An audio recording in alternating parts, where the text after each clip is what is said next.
Hello and welcome everyone to new IAS YouTube channel. मेरा नाम है डॉक्टर शिवांगी कश्यप और आज के इस वीडियो में हम कुछ कॉम्प्लिकेटेड टर्म्स को बहुत ही इजी तरीके से समझेंगे। जैसे आपने वर्ड सुने होंगे judicial review, judicial activism, judicial restraint, judicial overreach.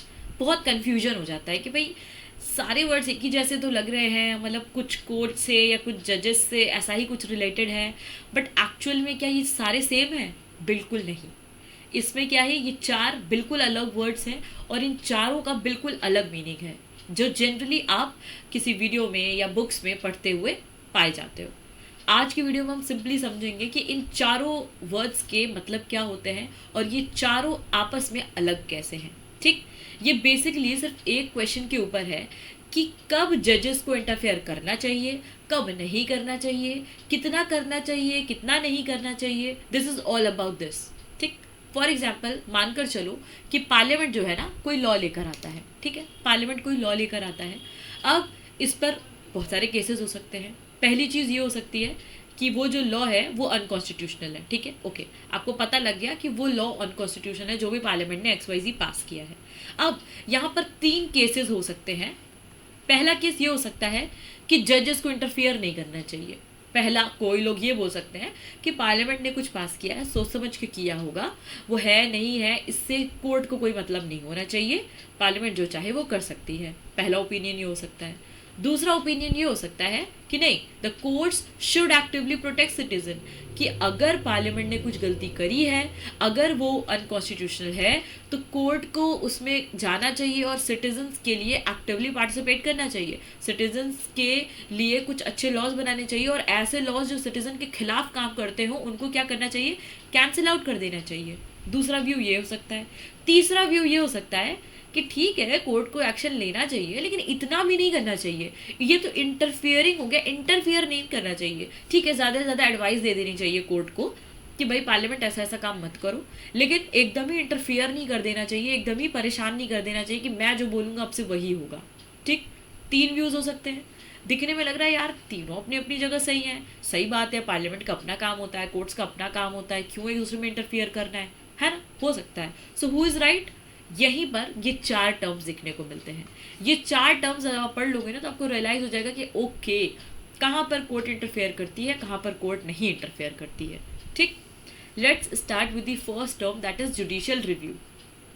Judicial review maximum जगह आपको देखने को मिल जाएगा कि that this law can be judicially reviewed, this practice can be judicially reviewed और नॉट। आज समझ लेते हैं जुडिशियल रिव्यू बेसिकली होता क्या है। Basically judicial review is all about checking constitutionality, that's it. एक वर्ड में अगर हम समझे, to check constitutionality, that means सिर्फ ये चेक करना कि जो भी काम हो रहा है, जो भी लॉज बन रहे हैं, जो भी गवर्नमेंट प्रैक्टिस कर रही है, वो संवैधानिक है या नहीं, कॉन्स्टिट्यूशनल है या नहीं। जो चीज़ें हमने कॉन्स्टिट्यूशन में मेंशन करी हैं, क्या सरकार या क्या गवर्नमेंट, क्या पार्लियामेंट उसके खिलाफ तो नहीं काम कर रही है। अगर पाया जाता है कि आपने कोई काम कॉन्स्टिट्यूशन के अगेंस्ट किया हुआ है, तो कोर्ट क्या करेगी, उसको देखेगी, उसको रिव्यू करेगी। नाम से समझ में आ रहा है, रिव्यू, री प्लस व्यू, यानी व्यू करना, देखना, लेकिन दोबारा से देखना, एक बार चेक करना कि एक मिनट रुको, I think you are not doing good, I think you are violating the constitution. उस केस में जो कोर्ट है वो रिव्यू करेगी उस चीज़ को। सिंपल समझो, एक एग्जाम्पल हम लेंगे और उसी से इस पूरी वीडियो को समझने की, इस पूरे चारों टॉपिक को समझने की कोशिश करेंगे। लेट्स से स्कूल है, वहाँ पे प्रिंसिपल ने रूल बनाया कि कोई भी बच्चा स्कूल के अंदर आज से बात नहीं करेगा, दैट्स इट। ठीक है, now who checks whether this rule violates the school constitution or not. ठीक है, अब यहाँ पर है कि प्रिंसिपल ने तो रूल बना दिया कि क्या है, कोई बच्चा बात नहीं करेगा, बट क्या ये फेयर है, क्या ये कॉन्स्टिट्यूशनल है? बिल्कुल नहीं है, राइट। आपको सोचने में लग रहा होगा ये कौन सी बात हुई, बात नहीं करेंगे, हमें तो राइट टू स्पीच है ना, 19 आर्टिकल 19 के अंदर राइट टू फ्री स्पीच है हमारे पास, हम क्यों नहीं बोलेंगे, ये तो गलत है, राइट। तो इसके लिए एक्शन कौन लेगा? इसके लिए हो सकता है स्कूल ने एक डिसिप्लिन कमेटी बनाई हो, है ना, जो कि इन चीज़ों को देखे, स्टूडेंट्स के ग्रीवांसेस को देखे, स्टूडेंट की प्रॉब्लम समझे। उसने स्टूडेंट की प्रॉब्लम समझी कि हाँ भाई ये तो स्टूडेंट के लिए गलत है, ऐसे कैसे नहीं बोलेंगे, उनका तो राइट छीना जा रहा है। तो क्या होता है, डिसिप्लिन कमेटी एक्शन लेती है प्रिंसिपल के खिलाफ, है ना, मैनेजर को में भी लगती है या फिर खुद से एक्शन लेती है, उस केस में प्रिंसिपल को अपना डिसीजन वापस लेना पड़ेगा, चेंज करना पड़ेगा। Simple as that. सेम यही चीज़ देश के साथ भी होती है। देश में लॉज कौन बनाता है? गवर्नमेंट लॉ बनाती है, सिंपल सी बात है। पर अगर वो लॉ गलत है, अनकॉन्स्टिट्यूशनल है, उस केस में क्या करेगा? Courts check if they violate the constitution or not. इस केस में कोर्ट चेक करेगी कि अरे ये कॉन्स्टिट्यूशन का वायलेशन है या नहीं है। अगर है तो कोर्ट एक्शन लेगी, अगर नहीं है ओके, नो वरीज। तो क्या है judicial review? Judicial review is basically the power of the courts to examine whether the laws or executive action are constitutional or not. ठीक है, जुडिशियल रिव्यू क्या है? कोर्ट को दी गई एक पावर है जहां पर कोर्ट ये एग्जामिन करते हैं, ये पता लगाते हैं कि जो लॉज बनाए हैं गवर्नमेंट ने या एग्जीक्यूटिव ने, अगर कोई लॉ लेकर आया है तो वो संवैधानिक है या नहीं, कॉन्स्टिट्यूशनल है या नहीं। That's it. This is where the court is checking legality. ठीक है, वो बस लीगैलिटी चेक कर रही है, सही है, गलत है, कितना सही है, कितना गलत है। यहाँ पर दिमाग नहीं लगाया जा रहा है, यहाँ पे विजडम नहीं हो रही है, यहाँ पे पॉपुलैरिटी नहीं हो रही है कि भाई अच्छा कितने लोगों को सही लग रहा है ये बात, कितने लोगों को गलत लग रहा है ये बात। नहीं, यहाँ पर सिर्फ कॉन्स्टिट्यूशनैलिटी है कि संविधान में ये बात मेंशन है या नहीं है। संविधान के खिलाफ तो आप चीज़ नहीं कर रहे हो ना, दैट्स इट। ठीक, इसके लैंडमार्क केसेस आप समझोगे तो आपको आइडिया लगेगा। केशवानंद भारती केस में जैसे 1973 में जो हुआ था, वेरी वेरी इंपॉर्टेंट केस, इसमें याद करो क्या हुआ था केशवानंद भारती केस में। इसमें ये हुआ था कि पार्लियामेंट के ऊपर ये सवाल आ गया था कि क्या पार्लियामेंट जो भी चाहे कुछ भी अमेंड कर सकती है क्या? फंडामेंटल राइट्स को भी अमेंड करके फंडामेंटल राइट छीन सकती है? लेट्स से पार्लियामेंट कल बोल दे कि राइट टू फ्री स्पीच है ही नहीं किसी को, कोई जो चाहे वो बोल नहीं सकता, हम डिसाइड करेंगे आप कब बोलोगे, कितना बोलोगे। तो क्या लगता है ये तो गलत है ना। गलत इन द सेंस गलत सही नहीं है, यहाँ पर क्या है, ये गलत इन द सेंस ये है कि ये संविधान में मेंशन नहीं है। क्योंकि हमें पता है कि संविधान में आर्टिकल 19 है, 19 में free right to freedom of speech है, और चूंकि आप हमारी फ्रीडम ऑफ स्पीच को ले रहे हो जो कि संविधान के खिलाफ है, इसलिए कोर्ट यहाँ पे इंटरफेयर कर सकती है, सिंपल एज दैट। दूसरा, मिनर्वा मिल्स केस में भी क्या हुआ था, जैसे इमरजेंसी के दौरान क्या हुआ था, इंदिरा गांधी गवर्नमेंट ने कुछ लॉज ले आए थे कि भाई हम जो भी अमेंडमेंट करेंगे वो कोर्ट चैलेंज नहीं कर सकती, और भी सारी चीज़ें। फिर यहाँ पर ये हुआ था कि भाई क्यों नहीं कोर्ट चैलेंज कर सकती, आप कैसे कोई एक ऐसी लॉ ला सकते हैं जो आपके फंडामेंटल राइट को छीन रहा है। फिर वही बात है, वो तो संविधान का पार्ट है। यानी हमने क्या किया, कोर्ट ने क्या किया, संविधानिक देखा, आपने जो काम किया है वो संविधान में है या नहीं है। अगर है वेल एंड गुड, अगर नहीं है तो आपको एक्शन लेना पड़ेगा, आपको वो लॉ वापस लेना पड़ेगा। ठीक, जुडिशियल रिव्यू समझ में आ गया। यानी कि जुडिशियल रिव्यू एक शब्द में समझो, टू चेक कॉन्स्टिट्यूशनैलिटी, संवैधानिक है या नहीं है, that's it, got it. Judicial review clear हो गया। दूसरे वर्ड पे आते हैं, जुडिशियल एक्टिविज्म। ठीक, ये अलग है, ये रिव्यू नहीं है, ये एक्टिविज्म वर्ड है। यहाँ पे एक्टिविज्म को बेसिकली आप समझ सकते हो, court becomes proactive to protect right. ठीक, यहाँ पर कोर्ट खुद से आती है और कहती है कि नहीं नहीं हम लेंगे एक्शन, ऐसा कैसे हो सकता है। ठीक, ऐसा कैसे हो सकता है इन द सेंस, यहाँ पर बात संवैधानिक नॉन संवैधानिक की नहीं है, ऐसा हो सकता है। ऐसे बहुत सारे केसेस होते हैं जहाँ पर लगता तो है कि ये गलत हो रहा है, लेकिन वो जो गलत है ना वो संविधान में मेंशन है या नहीं है, ये एक बात हो सकती है। फॉर एग्जाम्पल, बहुत बहुत अच्छा एग्जाम्पल है विशाखा केस का। विशाखा केस में क्या हुआ था, ये हुआ था कि वर्क प्लेस पे, लाइक जहाँ पर औरतें वर्क करने जाती हैं अपने जॉब पर, अपनी ड्यूटीज़ पर, वहाँ पे अगर उनके साथ कुछ गलत होता है, उनके साथ सेक्सुअली अब्यूज़ होता है, सेक्सुअली हरास की जाती हैं, कुछ भी ऐसा उनके साथ गलत होता है, तो क्या होगा। तो भाई ऐसा संविधान में तो मेंशन नहीं है कि संविधान में लिखा हो कि अगर वुमेन के साथ गलत हो तो ये एक्शन लिया जाएगा। तो ऐसे केसेस में कोर्ट क्या करे, वो तो पीछे हट जाएगा कि अरे ये तो संविधान में है ही नहीं, अब आप जानो, आपका काम जानो। ऐसा तो नहीं हो सकता। कोर्ट एक्शन लेता है, पर यहाँ पे दूसरी तरीके से एक्शन लेता है। यहाँ पर किस में एक्शन लेता है, यहाँ पर खुद प्रोएक्टिव हो जाता है, खुद कहता है नहीं नहीं रुको मैं एक्शन लूँगा। यहाँ पे बात संविधान की नहीं है, यहाँ पे बात सही या गलत की है, सही या गलत की है। समझो आप। स्कूल के एग्जाम्पल से फिर समझने की कोशिश करते हैं। लेट्स से कि स्कूल में कभी गर्ल्स वॉशरूम को इंस्टॉल ही नहीं किया जाता। ठीक है, सेपरेट गर्ल्स वॉशरूम को इंस्टॉल ही नहीं किया जाता। अब डिसिप्लिन कमेटी क्या इस पे शांत रहेगी, है ना। क्योंकि देखा जाए तो भाई ऐसा स्कूल के पैम्पलेट में तो नहीं था कि लड़कियों के लिए अलग से वॉशरूम इंस्टॉल किया जाएगा। ठीक है, नहीं था, पर ये सही भी तो नहीं है ना, होना तो चाहिए ना ऐसी चीज़, लड़कियों के लिए सेपरेट वॉशरूम होना चाहिए, सिंपल सी बात है। तो इसमें डिसिप्लिन कमेटी क्या करेगी, वो सीधे मैनेजमेंट के पास जाएगी कि भाई उनसे बोलिए इंस्टॉल करवाएं, ये कोई तरीका नहीं हुआ। हम खुद एक्टिव हैं और हम एक्टिविज्म के थ्रू ये स्टेप ले रहे हैं। एक्टिविज्म से याद करो जब कोर्ट अपने आप एक्टिव हो जाती है। ठीक, तो यहाँ पर क्या होता है, यहाँ पर कोर्ट आकर खुद वो वैसे विशाखा केस में भी क्या हुआ था, वुमेन के साथ सेक्सुअल असॉल्ट हुआ था, लेकिन चूंकि संविधान में ऐसी कोई चीज़ नहीं मेंशन थी, ना पार्लियामेंट ने ऐसे कोई लॉ लेकर आई थी, तो कोर्ट खुद आई और एक बाइंडिंग गाइडलाइंस लेकर आई, जिन गाइडलाइंस को कहा गया विशाखा गाइडलाइंस। और बाद में पार्लियामेंट ने क्या किया, इसके बेसिस पर एक्ट बनाया, जो कि पॉश एक्ट बनाया। ठीक, समझो बात को। तो यहाँ पर पार्लियामेंट ने कुछ गलत नहीं किया था या सही भी नहीं किया था, यहाँ पर पार्लियामेंट ने कुछ किया ही नहीं था जो कि कर देना चाहिए था, राइट। अगर वुमेन के खिलाफ कुछ ऐसा है तो पार्लियामेंट को एक्शन लेना चाहिए था, लेकिन अगर पार्लियामेंट ने एक्शन नहीं लिया तो कोर्ट ने एक्शन ले लिया कि ठीक है भाई, हम एक्शन लेंगे, हम एक्टिव हैं, हम सिटीजन्स के लिए काम करेंगे। समझ में आ गई। जुडिशियल रिव्यू क्या था, पार्लियामेंट ने कुछ गलत किया, उसको कोर्ट ने रिव्यू किया, दोबारा से देखा। लेकिन जुडिशियल एक्टिविज्म क्या है, यहाँ पे पार्लियामेंट ने अभी कुछ नहीं किया है, लेकिन स्टिल कोर्ट को अगर लगा कि कुछ करने की ज़रूरत है तो वहाँ पे कोर्ट आया और कुछ करा, ठीक है, कुछ बेनिफिट के लिए करा। ये है जुडिशियल एक्टिविज्म। वर्ड एक्टिव से याद करो, एक्टिविज्म, एक्टिव जब कोर्ट अपने आप एक्टिव हो जाता है। ठीक, तीसरा वर्ड आ जाओ, जुडिशियल रिस्ट्रेंट। यानी कि रिस्ट्रेंट, अगेन रिस्ट्रेंट मतलब रोकना, किसी को रुक जाना।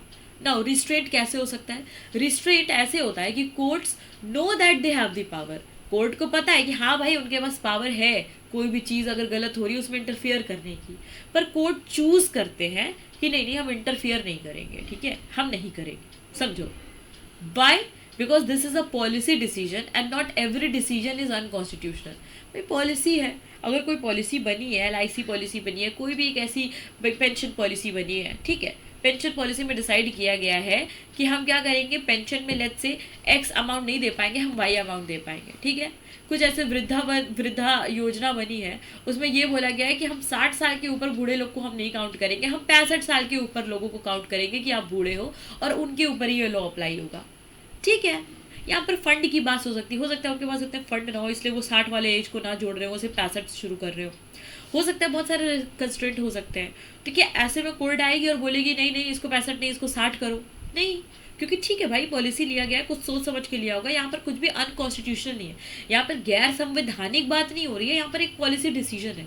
तो कोर्ट जानबूझ के अपने आप को रिस्ट्रेंट करता है, जानबूझ के अपने आप को रोकता है कि ठीक है यहाँ पर हमको क्या है, यहाँ पर हमको अपना पावर लगाने की ज़रूरत नहीं है, यहाँ पर गवर्नमेंट ने डिसीजन लिया है, फेयर इनफ, ठीक, क्योंकि यहाँ पर गैर संवैधानिक कोई चीज़ नहीं हो रही कि हमको आना ही आना पड़ेगा, या किसी के साथ गलत नहीं हो रहा है कि हमें आना ही आना पड़ेगा। Got it. समटाइम्स जजेस इंटेंशनली डोंट इंटरफियर, कई बार ऐसा होता है जब जजेस जानबूझ के इंटरफियर नहीं करते हैं, और इसी को क्या कहते हैं, जुडिशियल रिस्ट्रेंट कहते हैं। द गोल्डन लाइन आप यहाँ से याद रखो, courts know that they have the power but they choose not to use it. यानी कोर्ट्स को पता होती है कि उनके पास पावर्स हैं, बट स्टिल जब वो चूज़ करें कि हमें पावर को एक्सरसाइज नहीं करना है, हमें पीछे हटना है, उसको हम क्या कहते हैं, जुडिशियल रिस्ट्रेंट कहते हैं, रुक जाना, रिस्ट्रेंट करना खुद को। ठीक, आई होप यहाँ तक क्लियर हो गया होगा। चौथे वर्ड और फाइनल वर्ड पर आते हैं, judicial over reach. Judicial over reach क्या होता है? जुडिशियल ओवर रीच ये होता है, आप फिर से स्कूल के एग्जाम्पल से हम लोग समझने की कोशिश करते हैं ताकि चीज़ें समझ में आए, याद आ जाए। पहली चीज़, जब डिसिप्लिन कमेटी, आपको समझ में आ गई डिसिप्लिन कमेटी क्या कर रही थी स्कूल में, वो सारे एक्शंस को देख रही थी, कुछ गलत तो नहीं हो रहा है, कुछ सही तो नहीं हो रहा, उस हिसाब से वो एक्शन ले रही थी, अब तक ठीक था। पर अगर आपको पता लगता है कि स्कूल जो डिसिप्लिन कमेटी है स्कूल की, वो क्या कर रही है, आपसे डिसाइड कर रही है कि स्कूल का यूनिफॉर्म क्या होगा, हम बताएंगे कि आपको ये इस कलर की ड्रेस पहननी है, उस कलर की ड्रेस पहननी है, या आज शर्ट पैंट पहन के आना है या कल फॉर्मल पहन के आना है, वो ये डिसाइड करने लगे। जब वो ये डिसाइड करने लगे कि कैंटीन का मेन्यू क्या होगा, वो हम डिसाइड करेंगे। हम बताएंगे कि कैंटीन में समोसा बनना चाहिए, कि चाउमीन बननी चाहिए, कि फ्राइड राइस बननी चाहिए, वो हम डिसाइड करेंगे। वो बता रहा है स्पोर्ट्स डे इस तारीख को नहीं, इस तारीख को होगी, ठीक। अगर वो बता रहा है कि हम बताएंगे कौन से टीचर मैथ्स पढ़ाएंगे, कौन से टीचर साइंस पढ़ाएंगे, वो हम बताएंगे। अब इसमें क्या लगेगा, स्टूडेंट्स हंसेंगे भाई और कहेंगे कि अब भाई ये तो गलत है, ये तो आप रूल नहीं चेक कर रहे हो बल्कि खुद ही से रूल बनाए दे रहे हो, खुद ही से अपने स्कूल चला रहे हो आप, ये तो गलत है ना। ये तो आपने क्या किया, अपने पावर को ज़्यादा इस्तेमाल कर दिया, ये तो आपको पावर मिलनी ही नहीं चाहिए थी। आप ये चेक करो ना कोई चीज़ सही है गलत है क्या है, आप ये कैसे बता सकते हो कि हम क्या खाएंगे क्या पहनेंगे, ये तो ओवर हो गया। एग्जैक्टली ये क्या हो गया, ओवर हो गया, यानी ओवर रीच हो गया।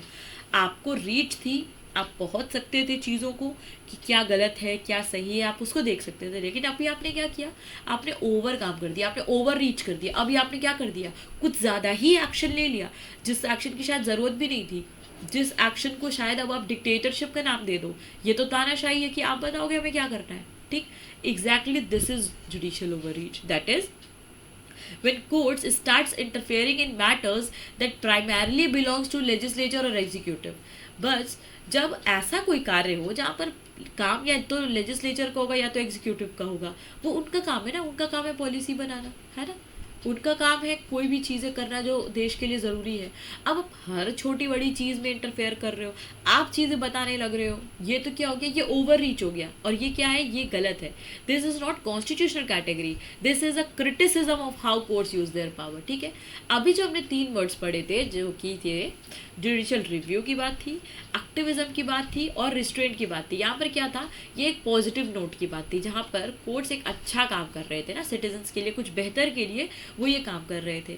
बट अगर कोर्ट अपनी पावर को ओवर करने लगे, ओवर यूज़ करने लगे, मिस यूज़ करने लगे, तो ये क्या है, कोर्ट को अब आप निगेटिव व्यू में देखने लगते हो कि ये तो गलत है, ये तो नहीं करना चाहिए।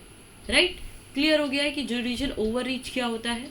अब एक फाइनल तरीके से एक साथ पढ़ लेते हैं, ठीक, और आप समझने की कोशिश करते हैं कि चारों वर्ड्स क्या हैं, क्यों है। एक सिंपल एग्जाम्पल से हम समझेंगे ताकि चीज़ें क्लियर हो जाएंगी।